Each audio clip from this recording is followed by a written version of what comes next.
Hello, and thank you for joining us another wonderful Thursday evening. This is Couples Date Night. My name is Akwesi Opong, and we're really grateful to God for His goodness, His love, and provision, and for the wonderful opportunity to meet again. Again, we have something interesting to discuss. As you know, we always do our best to find engaging topics and issues to talk about on our show, and today is no exception. As you know, it's summertime in North America, and a lot of you preparing for back to school. We're getting to the end of August, and all students are heading back to school. So this is a great time as children go back to school for couples and mothers to and fathers to think about how they can also get back into investing into their relationships. So call a few friends, let them know we're on, share this podcast with friends and family. And don't forget, we do have a great resource online. It's enjoylifewithyourSpouse.org.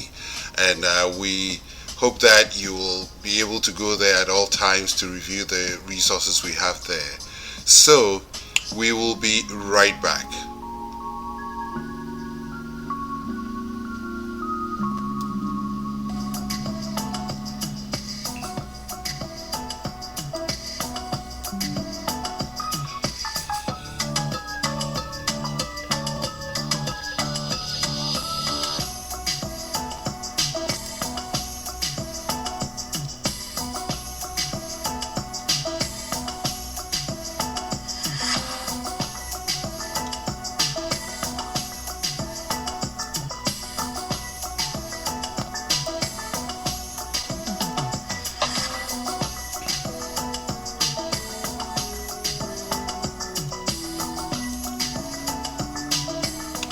Well, thank you again for joining us today. Again, my name is Akwesi Opong, and we are very glad that you've made time to join us today as we go to another lesson or another topic regarding our relationships and marriage.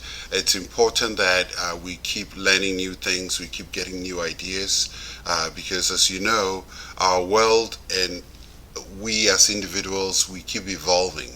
So we have to keep educating ourselves on issues that relate to us and our relationships. That's how we can grow and become better at what we do. I've often said on this show that the very successful people are successful because they keep learning and they keep getting help from specialists and consultants and anybody they know that can help. There was a story I heard of this entrepreneur who every year he allocates an amount of money he spends on learning and learning in terms of getting new ideas and improving himself. And he had done this for several years, and one year this is one of the years that was he had entered.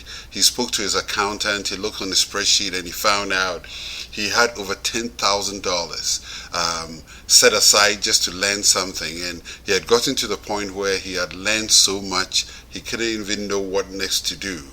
But the truth is, somebody once said, nobody ever complained for having too much education. So we cannot go wrong when it comes to learning. So I'm happy that you've taken up this challenge to learn something new tonight. So today we are going to talk about the things or the issues that mask true connection in our marriage. What is it that is covering up your ability or hindering you from having true connection in your relationship? We want to address that. We want to look at what exactly it is. And I know in our day today, if I were in a group setting with you, a lot of you could shout out and tell me some of the things you could think from top of your mind. There's so many things that go on today that takes away time from our relationship, and we're going to dig through some of them and look at how we can really address them. And from what I said, if I were to ask you the question, what do you think it is? Some of you will say social media, and it tends to be true because the proverbial, husband and wife go to a restaurant to eat and they are all on their phones, which we often say it as a joke, but it is really taken away from us in terms of our ability to connect as husband and wife. Friends, friends are great, and friends have a wonderful way of adding to our relationships. But if it's not done well, it has the ability to take away from our relationship, and that's not what we want. If you're friends where, especially we guys, where you want to spend time with your friends and you stay up late into the night, and you get out of work, you don't come home, and you're spending time with your friends day after day after day. A certain level of it's important to your relationship. It helps nurture your relationship. But the issue comes up when it's being done more than it's supposed to. The other thing is power. Power is another thing. And when we talk about power, we can look into, power in terms of controlling, power in terms of authority. That is also another thing that could prevent us from really having a deep, intimate connection in our relationship. Money is good, but can also create that exact same problem. So as we work through these things, let's open our minds and our hearts in understanding these issues and how they're preventing us from having a very deep, intimate connection with our spouse. Another one of them is hobbies. Hobbies are great, and but hobbies can also jeopardize our relationship if we're spending too much money and time, and our attention is always on our hobbies. It can also pose a huge issue. Now, one of them that I haven't spoken about that I'm sure a lot of ladies have on their mind is work. We love to work as guys, but the truth is, it's your work taking away from the emotional connection or the deep connection, or is it masking the connection that you need to have in your relationship? Let's really, really, really think about these things, because it's important that we address them. Now, there's one I didn't say, and that's children. I've often said that parents sometimes become, first we get married, we have children, we raise a family, which is wonderful. And the truth is, we have to be careful that we don't become problem solvers, where all we're doing is solving problems for our children, doing things for them, and we neglect our own relationship. So let us make sure that we are investing the right time at the right place for the right length of time, so that our relationships won't suffer, our relationship won't be found wanting. Now, there's a scripture I want to share today. It's Luke 10:34 to 42. Luke 10:38 to 42. And I am going to read the entire scripture. Actually, you know what?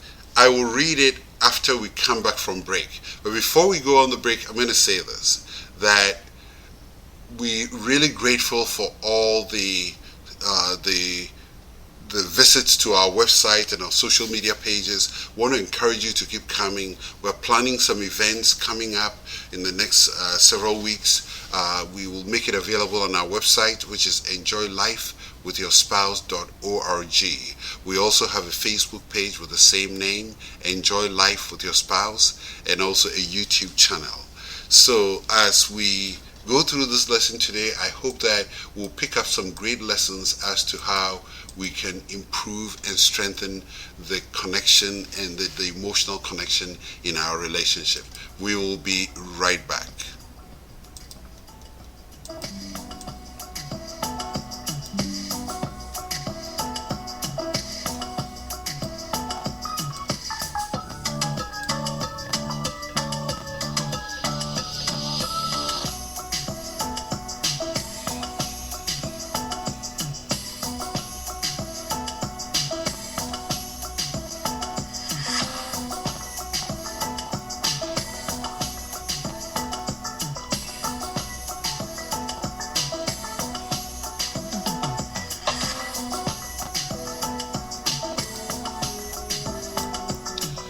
Hello, hello, hello, and thank you again for joining us today. My name is Akwesi Opong. This is Sunlight Radio Online, and today we are talking about how to strengthen the emotional connection in your marriage. And before we left off, I was just getting ready to share a scriptural passage with you, and I'm going to do just that. So the reference is Luke chapter 10 from verse 38 to 42. This is a story that I'm sure a lot of you have heard many times, and we're going to put a marriage spin on it. You know, I was telling my wife, every time I read the Bible, all I see is marriage. You know, every story or every character seems to point to relationships to me. That's how I see it. So I always have stories, different spin to put on things. So here we go. So it says, this is a story of Mary and Martha. As Jesus and his disciples went on their way, he came to a village where a woman named Martha opened her home to him. She had a sister called Mary who sat at the Lord's feet listening to what he said. But Martha was distracted by all the preparation that had to be made. She called to him and said, "Lord, don't you care that my sister has left me to do the work by myself? Tell her to help me."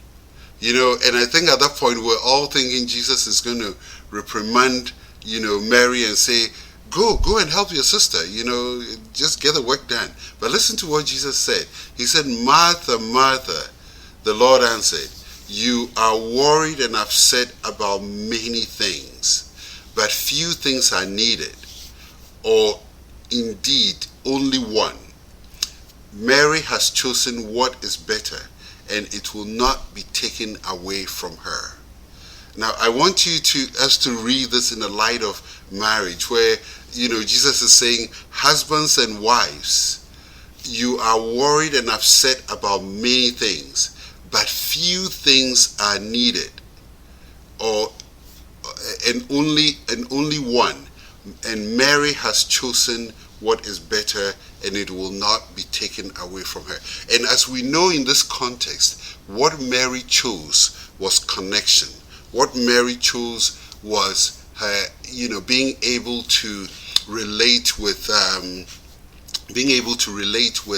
Jesus, having a connection with Jesus, talking to him, listening to him, praying with him. And I want us to put this in context of marriage, in the sense that if we know what is important, and if we find what is important, that is building connections with the people we care for. And again, I'll expand this to talking about building connections with not only your wife, but your children, your family, your friends, and your community. It's very important that we invest time into that. And when you read down the end of the 42nd verse, and it says that, "and it will not be taken away from her."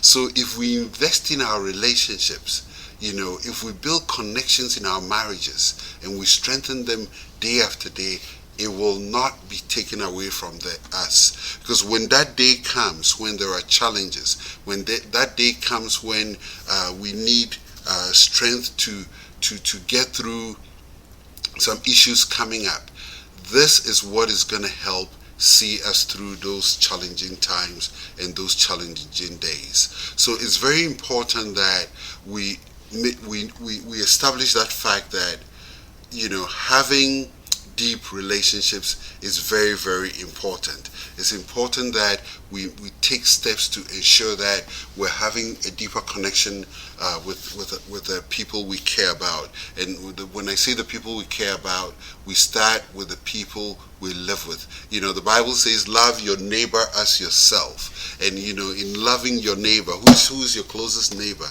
It's your wife or your husband or your children.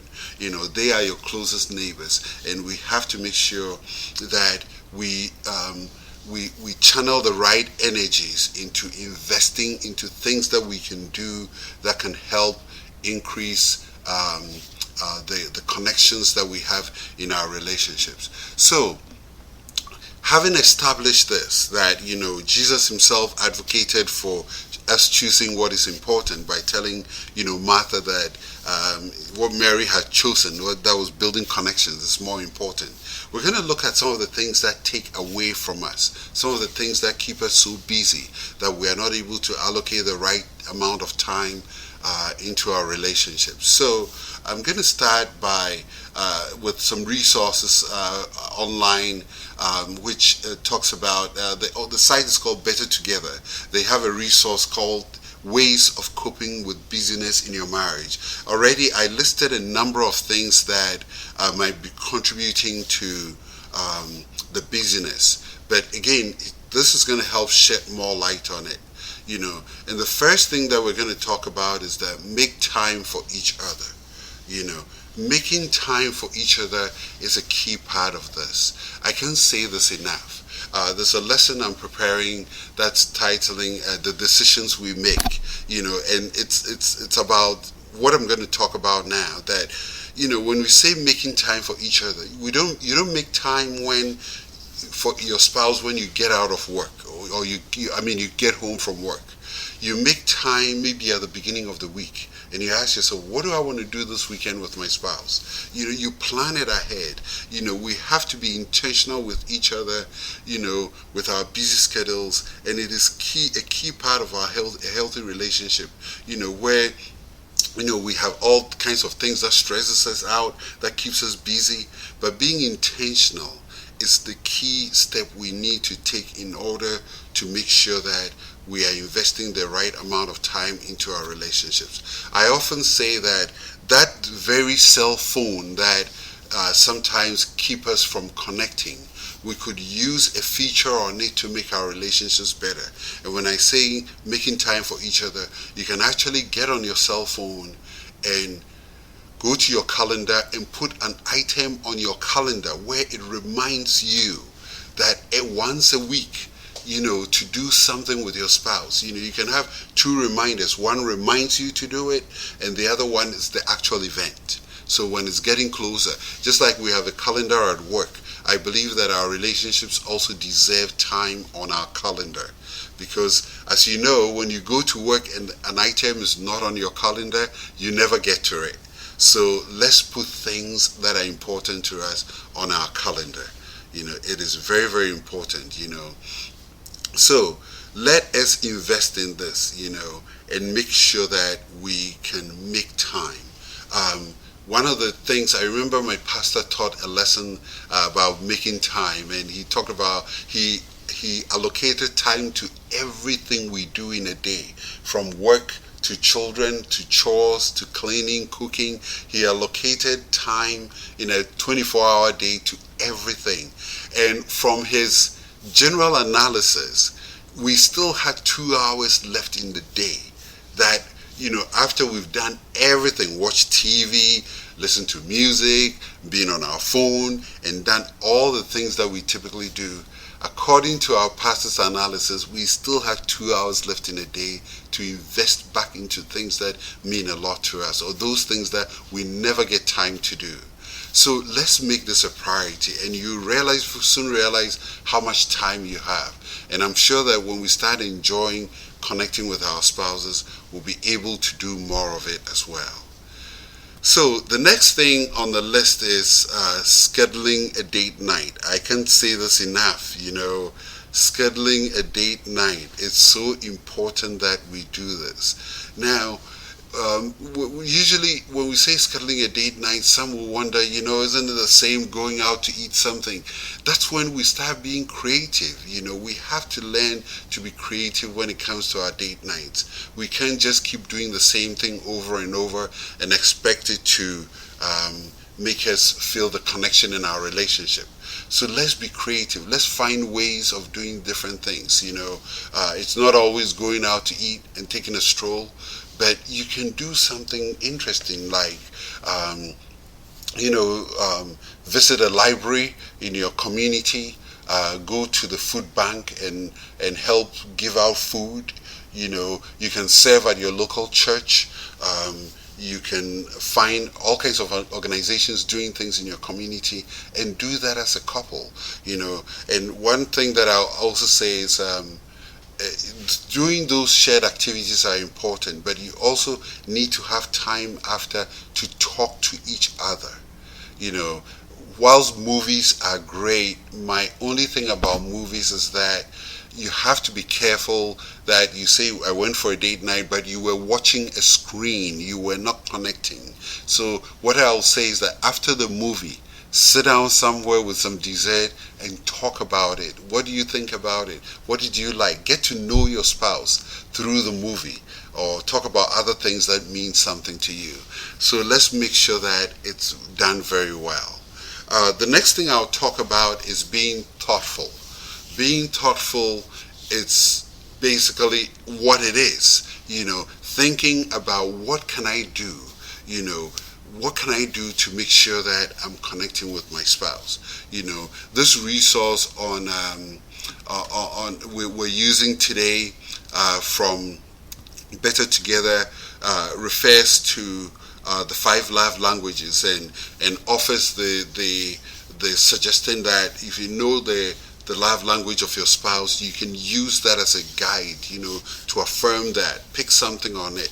If your wife's love language is gifts, then you know that it's an opportunity to give a gift. And sometimes gifts are not tangible things. It could be a gift of time or a gift of your attention, which I believe every couple should be doing anyway. It doesn't require a special occasion to do that. So let's make these important investments as we go along, and it's definitely going to start putting us on the path to making sure that we're having deeper connections in our relationship.